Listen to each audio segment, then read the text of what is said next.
Hi, എല്ലാവർക്കും ടെക്നീഷ്യന്റെ പുതിയ വീഡിയോയിലേക്ക് സ്വാഗതം. ഞാൻ നൗഷാദ്. ഇന്നത്തെ വീഡിയോയിലൂടെ നമ്മൾ ചെയ്യാൻ പോകുന്നത്, നമ്മൾ വെൽഡ് ചെയ്യുന്ന സമയത്ത് ഒരുപാട് സമയം ഈ ഒരു എർത്ത് ക്ലാമ്പ് കണക്ട് ആവാതെ നമുക്ക് ചെലവായി പോകാറുണ്ട്. വെൽഡ് ചെയ്യുന്ന ആളുകൾക്ക് മിക്കവാർക്കും എല്ലാവർക്കും ഈ ഒരു പ്രശ്നം ഉണ്ടാവാറുണ്ട് എന്നാണ് ഞാൻ വിചാരിക്കുന്നത്. ചിലരുടെയൊക്കെ ഈ എർത്ത് ക്ലാമ്പ് ചിലപ്പോൾ ദ്രവിച്ചിട്ടുണ്ടാവും, ഇതുപോലെ കത്തിപ്പോയിട്ടുണ്ടാവും.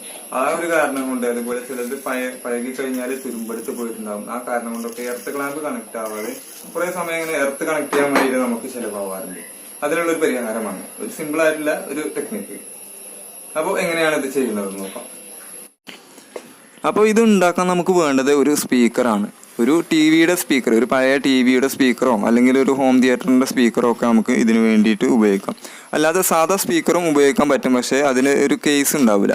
ഈ ഹോം തിയേറ്ററിന്റെ ഒക്കെ സ്പീക്കർ ആണെന്നുണ്ടെങ്കിൽ അതിന് റൗണ്ട് ആയിട്ടുള്ള ഒരു ഇരുമ്പിന്റെ കേസ് തന്നെ ഉണ്ടാവും. ആ കേസിൽ നമുക്ക് നമ്മുടെ വയർ കണക്ട് ചെയ്യാൻ ഈസി ആയിട്ട് പറ്റും. ഇനി അഥവാ ഇങ്ങനത്തെ ഹോം തിയേറ്ററിന്റെ സ്പീക്കർ കിട്ടിയിട്ടില്ല എന്നുണ്ടെങ്കിൽ നമുക്ക് സാധാരണ ഒരു നല്ല ഒരു മാഗ്നറ്റ് എടുത്തിട്ട് അതിന് ഒരു കേസ് ഉണ്ടാക്കിയാലും മതിയാകും. ഇത് കണ്ടോ, ഈ ഒരു സ്പീക്കറിന് ഇപ്പോൾ ഇതുപോലെ റൗണ്ട് ആയിട്ടൊരു കേസ് ഉണ്ട്. അതിൻ്റെ നടുകിലായിട്ട് നമ്മളൊരു ഹോൾ ഇട്ട് കൊടുക്കുകയാണ്. ഹോൾ ഇടുന്നതിന് നമ്മൾ ആദ്യം ഉണ്ടാക്കിയ ആ ഒരു ഡ്രില്ലിംഗ് മെഷീനാണ് ഉപയോഗിക്കുന്നത്. വൈദ്യുതി വേണ്ടാതെ കൈകൊണ്ട് കറക്കിയിട്ട് നമുക്ക് ഹോൾ ഇടാൻ പറ്റുന്നതാണ് ഇതിൻ്റെ പ്രത്യേകത. ഇതിൻ്റെ വീഡിയോ കാണാത്തവർക്ക് ഞാൻ ഡിസ്ക്രിപ്ഷനിലും വീഡിയോയുടെ അവസാനവും എൻ്റെ സ്ക്രീനായിട്ടും കൊടുക്കാം. അവിടെ നിന്ന് നിങ്ങൾക്ക് ഇത് കാണാവുന്നതാണ്.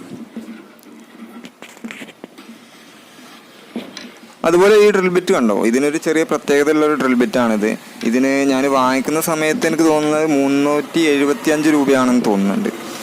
ഇതിൻ്റെ പ്രത്യേകത എന്താണെന്ന് വെച്ചിട്ടുണ്ടെങ്കിൽ, നമ്മൾ ഏത് അളവിലുള്ളതും ഒരു 22 mm വരെ അളവിലുള്ള ഹോള് നമുക്ക് ഈ ഒരു ഒറ്റ ബിറ്റ് ഉപയോഗിച്ചുകൊണ്ട് ഹോൾ ഇടാൻ സാധിക്കും. അതാണ് ഇതിൻ്റെ പ്രത്യേകത. ഇതും വാങ്ങിക്കേണ്ടവർക്ക് ഞാൻ ഇതിൻ്റെ ലിങ്കും ഞാൻ ഡിസ്ക്രിപ്ഷനിൽ കൊടുക്കാം കേട്ടോ. അങ്ങനെ ഇതിൻ്റെ നടുവിലായിട്ട് നമ്മൾ ഒരു ഹോൾ ഇട്ട് കൊടുത്തിട്ടുണ്ട്. ഇനി നമുക്ക് ഇതിൻ്റെ സൈഡിലായിട്ട് ഒരു ഹോൾ കൂടി ഇട്ട് കൊടുക്കണം. ഇത് എങ്ങനെയാണ് ചെയ്യുന്നത് എന്ന് വെച്ചിട്ടുണ്ടെങ്കിൽ, ഈ സൈഡിലായിട്ട് നമ്മൾ ഇട്ട് കൊടുക്കുന്ന ഹോളിലൂടെ വയർ അകത്തേക്ക് ഇട്ട് നടുവിലിട്ട ഹോളിൽ ഒരു ബോൾട്ടും വാഷറും ഇട്ട് അതിലായിട്ടാണ് ഈ വയർ നമ്മൾ കണക്ട് ചെയ്യുന്നത്. ഈ വെൽഡിംഗ് മെഷീനിൻ്റെ എർത്ത് കേബിൾ കണക്ട് ചെയ്യുന്നത് അങ്ങനെയാണ്.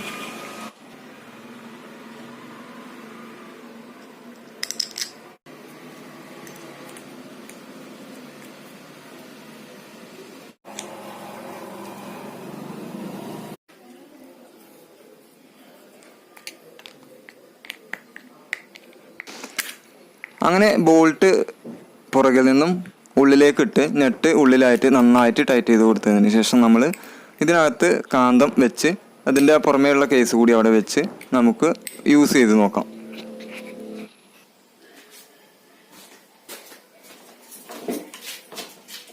അപ്പോൾ ഇനി നമുക്ക് ചെക്ക് ചെയ്ത് നോക്കാം.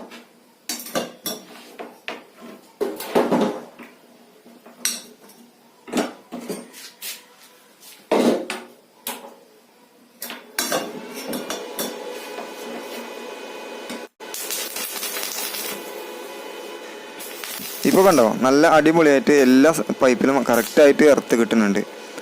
ഇങ്ങനെയൊരു സംഭവം ഉണ്ടാക്കുകയാണെന്നുണ്ടെങ്കിൽ നമ്മളൊരു 1.5 ഇഞ്ച് മുതൽ പിടിച്ചുള്ള മുകളിലേക്കുള്ള റൗണ്ട് പൈപ്പിലൊന്നും നമുക്ക് ഈ എർത്ത് ക്ലാമ്പ് കണക്ട് ചെയ്യാൻ പറ്റാറില്ല.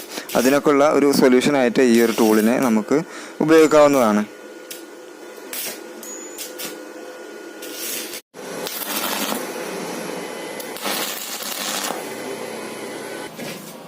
അപ്പോൾ ഈ വീഡിയോയെ പറ്റിയിട്ടുള്ള നിങ്ങളുടെ വിലയേറിയ അഭിപ്രായങ്ങളും നിർദ്ദേശങ്ങളും ഒക്കെ കമന്റായിട്ട് അറിയിക്കാം. പുതിയൊരു നല്ല വീഡിയോ ആയിട്ട് അടുത്ത ശനിയാഴ്ച വീണ്ടും കാണാം.